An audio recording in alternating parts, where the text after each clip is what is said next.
হাসপাতালের মধ্যে জুনিয়র মহিলা চিকিৎসককে মারধর ও ধর্ষণের হুমকি। ঘটনার প্রতিবাদে শুক্রবার পেনডাউন কর্মসূচি নিয়েছেন উলুবেড়িয়া হাসপাতালের সিনিয়র রেসিডেন্ট চিকিৎসকরা। সকাল ৯টা থেকে শুরু করে দুপুর ২টো পর্যন্ত তা চলে। ৫ ঘন্টার এই পেনডাউন কর্মসূচিতে তারা এমার্জেন্সি থেকে আউটডোর কোথাও ডিউটি করবেন না বলে আগেই জানিয়েছিলেন।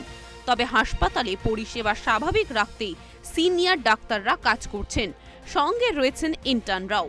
বর্তমানে উলুবেড়িয়া হাসপাতালে ৭০ থেকে ৮০ জন জুনিয়র ও সিনিয়র রেসিডেন্ট চিকিৎসক রয়েছেন।